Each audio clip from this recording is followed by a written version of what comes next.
Freedom Publishing House, the leading publisher in academic materials across the globe. IELTS Target 9. Published by Freedom Publishing House and Freedom Academy Press, 2026. This recording is a copyright. Test 14. This is the IELTS listening test by Target 9. You will hear a number of different recordings, and you will have to answer questions on what you hear. There will be time for you to read the instructions and questions, and you will have a chance to check your work. All the recordings would be played once only. The test is in 4 parts. At the end of the test, you will be given 10 minutes to transfer your answers to the answer sheet. Now turn to part 1. You will hear a recording about a man calling a tourist information center and asking about places to visit in the city. First, you have some time to look at questions 1 to 10.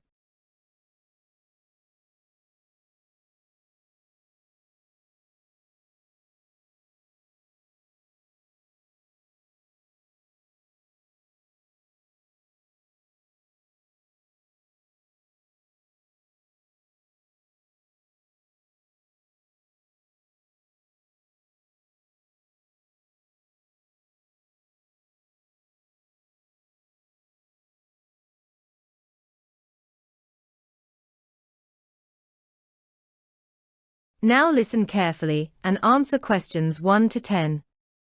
Hello. Is it Tourist Information Centre? Yes. How may I help you?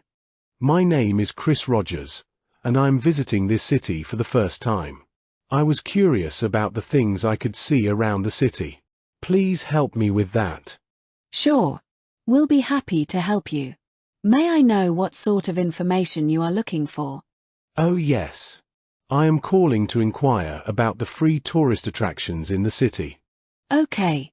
There are a lot of free attractions around the city that you can explore. I would like you to note down the information about these attractions, as it would be easier for you to explore them by using these notes. All right, let me just grab a pen. So, I would like to tell you that there are many attractions in the city that are free of cost. The first one is the Summer Gardens and Museum. This garden used to be the summer gardens for the kings of the past, and it is in the center of the city. It is very convenient to reach by bus. The garden is hardly 2 minutes walk from the city center bus stop. Wow! And what about the best time to visit there?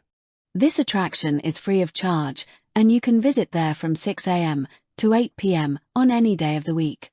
That sounds good. The second attraction that is free is the Peter and Paul Fortress. You can enter the fort without tickets. This is in the southern part of the city and is located along a river. The name of the river is Never River. N-E-V-A, Never River. You can reach there by using bus as well as the underground metro. That seems to be a great place to enjoy. Yes, sir. It is. Now, the third attraction is nearby the fortress. You just need to exit the fortress and cross the road over to the Artillery Museum. The Artillery Museum is an exhibition of artillery and military weapons from the past. Fortunately, there is no entry fee to the museum, and you can spend as much time there as you want. Oh, that's great. Are there more places that are free to visit? Yes. There is a huge area in the center of the city where thousands of people visit every day to witness the imperial architecture and feel the vibe of the city. The name of the place is Palace Square. Believe me, Palace Square is a must-visit and must not be missed. You can reach there by using metro as well as the bus. At Palace Square, you can also visit the Hermitage Museum, but you must buy a ticket for that. If you are an art lover, then you must visit the Hermitage Museum, which houses the world's largest collected works of art. Well, I guess these attractions are more than what I want to see. Can you also give me some information on how to roam around the city, or which is the best mode of transport? Yes. You can choose the city tour bus. It is one of the most convenient ways to travel around the city. You can get the bus passes from any bus ticket counter around the city, or select locations in the metro stations. The pass is valid for 2 days. The bus goes around most of the famous attractions in the city. You just need to pay once, and you can travel unlimited for 2 days. There is one more option. The City Card. On the City Card, you can travel limitless on all the transport available in the city. Bus, train, metro, and boats. From where can I buy the passes and tickets for these transport modes? As I told earlier, you can purchase the tickets for bus at any bus ticket counter in the city, or you can directly buy the tickets for tour bus at the time of boarding the bus. Or you can also visit our office for that. We also sell unlimited travel cards. Well, this is enough information for me. Thank you so much for your time. You are welcome, sir. Have a nice day. That is the end of part 1. You now have half a minute to check your answers to part 1.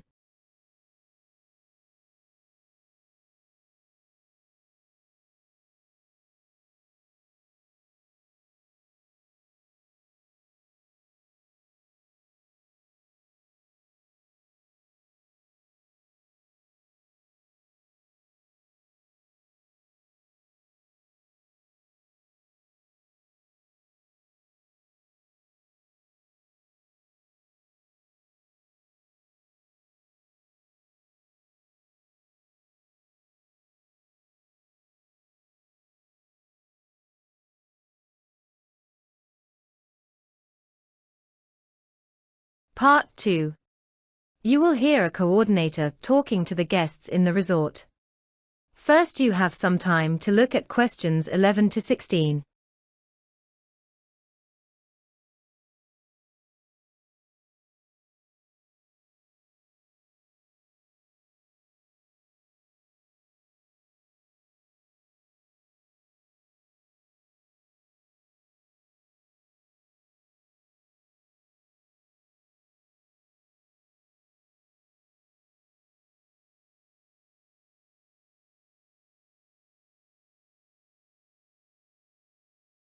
Now listen carefully and answer questions 11 to 16.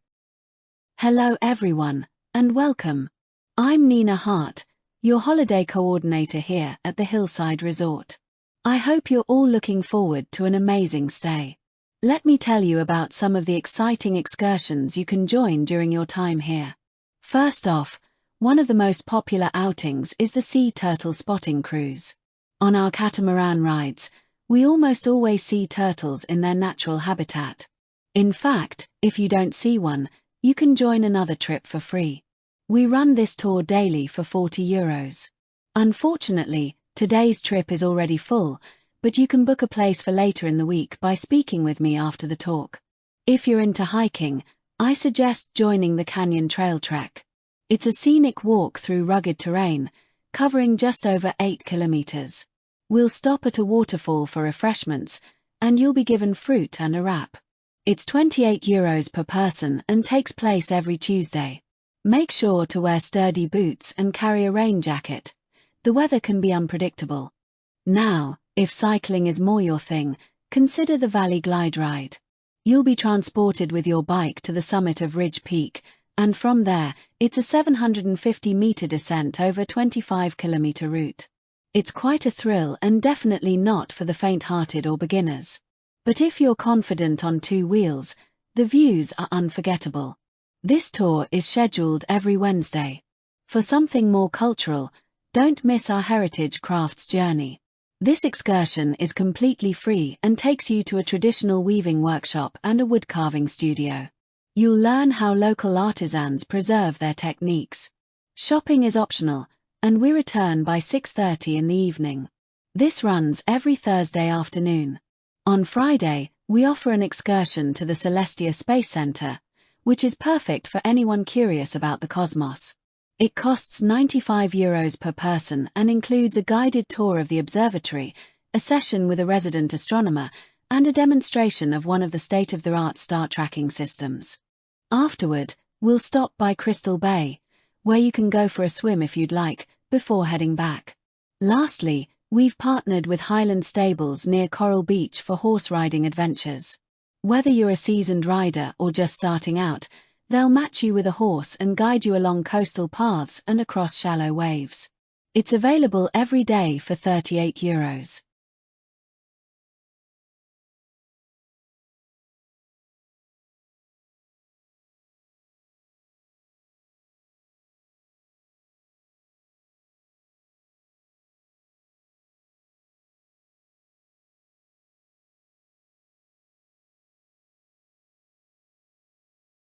Now listen carefully and answer questions 17 to 20. So, there's lots to do during the day, but what about the evenings? Well, our most talked about evening event is called Rhythms of the World. Guests are treated to a delicious 3-course dinner, and the drinks are on the house all evening.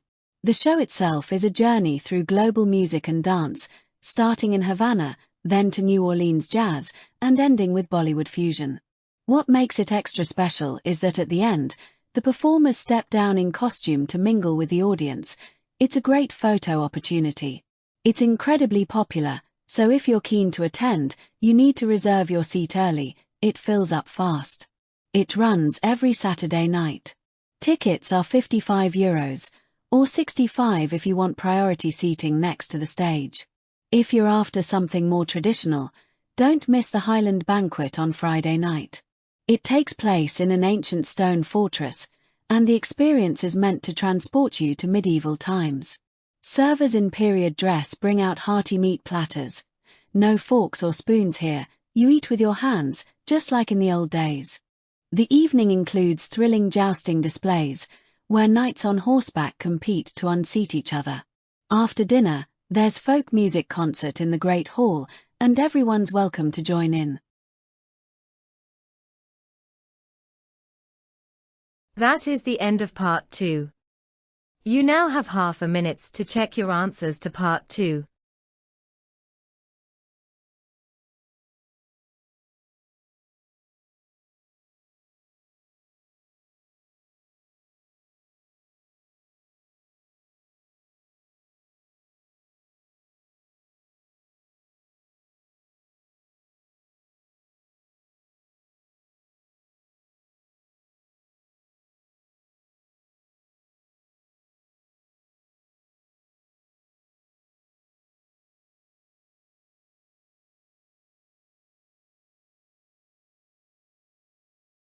Part 3.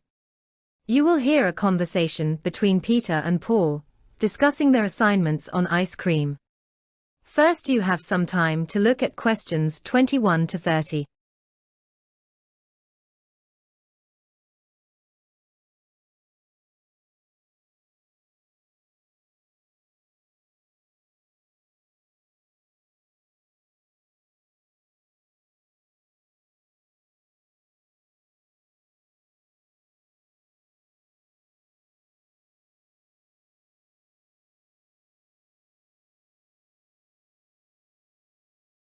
Now listen carefully and answer questions 21 to 30.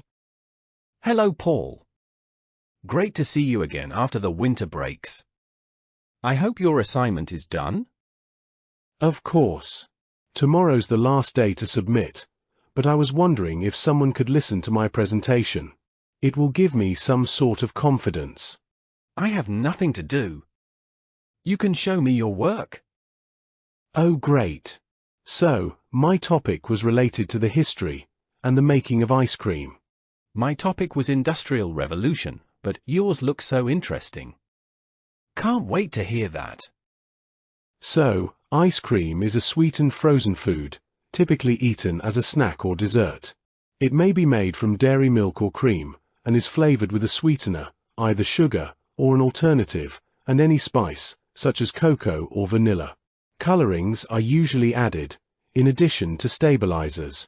The mixture is stirred to incorporate air spaces, and cooled below the freezing point of water, to prevent detectable ice crystals from forming. The result is a smooth, semi-solid foam that is solid at very low temperatures. It becomes softer as its temperature increases. Interesting. I didn't know that. The meaning of the name ice cream varies from one country to another. Terms such as frozen custard, frozen yogurt, sorbet, gelato, and others are used to distinguish different varieties and styles. In some countries, such as the United States, ice cream applies only to a specific variety, and most governments regulate the commercial use of the various terms, according to the relative quantities of the main ingredients, notably the amount of cream. Products that do not meet the criteria to be called ice cream are sometimes labeled frozen dairy dessert instead. In other countries, such as Italy and Argentina, one word is used for all variants. Analogues made from dairy alternatives, such as goat's or sheep's milk, or milk substitutes, for example, soy, cashew, coconut, almond milk or tofu, are available for those who are lactose intolerant, allergic to dairy protein, or vegan. Ice cream may be served in dishes, for eating with a spoon, or licked from edible cones.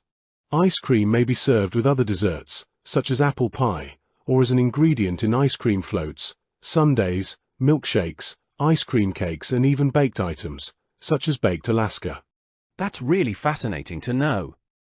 So, what about the history of the ice cream? You were telling me that your topic was related to its origins? Oh yes. The origins of frozen desserts are unknown, though there are several often repeated legends, dated as early as the 3rd millennium BCE, in ancient China. According to one legendary origin myth, the Roman Emperor Nero had ice collected from the Apennine Mountains to produce the first sorbet mixed with honey and wine. Other legends say ice cream originated in the Mongolian Empire and first spread to China during its expansion. Its spread throughout Europe is sometimes attributed to Arab traders, but more often to Marco Polo. Though it's not mentioned in any of his writings, Polo is often credited with introducing sorbet-style desserts to Italy, after learning of it during his travels to China. The Italian Duchess Catherine de' Medici is said to have introduced flavored sorbet ices to France, when she brought some Italian chefs with her to France, upon marrying the Duke of Orleans in 1533. 100 years later, Charles I of England was reportedly so impressed by the frozen snow that he offered his own ice cream maker a permanent monetary allowance in return for keeping the formula secret, so that ice cream could be a royal prerogative. There is no evidence to support any of these legends. That's really interesting. Indeed. Ice cream was made possible only by the discovery of the endothermic effect. Prior to this, cream could only be chilled, but not frozen. It was the addition of salt that lowered the melting point of ice, which had the effect of drawing heat from the cream and allowing it to freeze. The first known record of this comes from the Indian poem Panchtantra, dating to the 4th century AD. The earliest written description of the process is known not from culinary texts, but the 13th century writings of Ibn Abu Uzaybiya concerning medicine. The technique of freezing is not known from any European sources prior to the 16th century. That is the end of part 3. You now have half a minute to check your answers to part 3.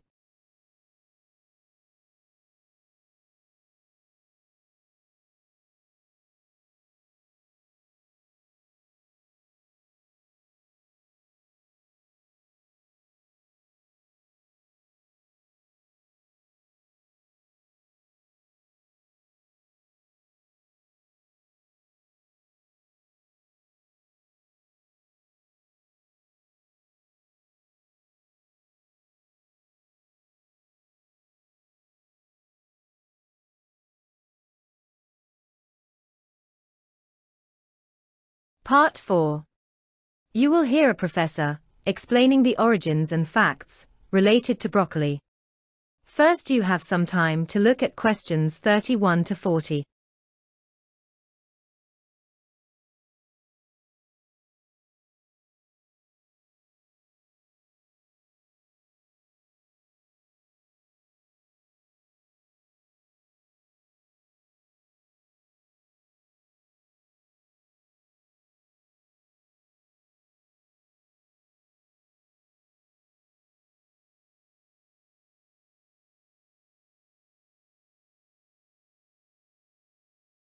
Now listen carefully and answer questions 31 to 40. Hi. I am Dr. Bracewell. Today I will be taking you through the origins and every piece of information related to the broccoli. I know some of you may not like eating broccoli, but trust me, it is one of the best vegetables you can eat. Broccoli is an edible green plant, in the cabbage family, whose large flowering head, stalk, and small associated leaves are eaten as a vegetable. The word broccoli comes from the Italian plural of broccolo, which means the flowering crest of a cabbage, and is the diminutive form of brocco, meaning small nail or sprout. Broccoli is classified in the Italica cultivar group of the species Brassica oleracea. Broccoli has large flower heads, usually dark green in color, arranged in a tree-like structure branching out from a thick stalk which is usually light green. The mass of flower heads is surrounded by leaves. Broccoli looks like cauliflower, which is a different cultivar group of the same Brassica species. In 2017, China and India combined produced 73% of the world's broccoli and cauliflower crops. Broccoli resulted from breeding of cultivated Brassica crops in the northern Mediterranean starting in about the 6th century BC. Broccoli has its origins in primitive cultivars grown in the Roman Empire. It is eaten raw, or cooked. Broccoli is a particularly rich source of vitamin C and vitamin K. Contents of its characteristic sulfur-containing glucosinolate compounds, isothiocyanates, and sulforaphane, are diminished by boiling. But its contents are better preserved by steaming, microwaving, or stir-frying. There are 3 commonly grown types of broccoli. The most familiar is Calabrese broccoli, often referred to simply as broccoli, named after Calabria in Italy. It has large green heads and thick stalks. It is a cool season annual crop. Sprouting broccoli has a larger number of heads with many thin stalks. Purple cauliflower is a type of broccoli grown in Europe and North America. It has a head, shaped like cauliflower, but consisting of tiny flower buds. It sometimes, but not always, has a purple cast to the tips of the flower buds. Other popular cultivars include Bell Star, Blue Wind, Coronado Crown, Destiny, DeChico, Green Goliath, Green Magic, Purple Sprouting, Romanesco, Sun King, and Waltham 29. In 2017, global production of broccoli combined for production reports with cauliflowers was 26 million tons, with China and India together accounting for 73% of the world total. Secondary producers, each having about 1 million tons or less annually, were the United States, Spain, Mexico, and Italy. In the United States, broccoli is grown year-round in California, which produces 92% of the crop nationally, with 95% of the total crop produced for fresh sales.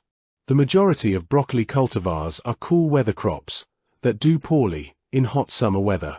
Broccoli grows best when exposed to an average daily temperature between 18 and 23 degrees Celsius. When the cluster of flowers, also referred to as a head of broccoli, appear in the center of the plant, the cluster is generally green. Garden pruners or shears are used to cut the head about an inch from the tip. Broccoli should be harvested before the flowers on the head bloom bright yellow. A 100-gram reference serving of raw broccoli provides 34 calories and is a rich source of the daily value of vitamin C and vitamin K. Raw broccoli also contains moderate amounts of several B vitamins and the dietary mineral manganese, whereas other micronutrients are low in content. Raw broccoli is 89% water, 7% carbohydrates, 3% protein, and contains negligible fat. That is the end of part 4 and the listening test. You now have 10 minutes to transfer your answers to an answer sheet.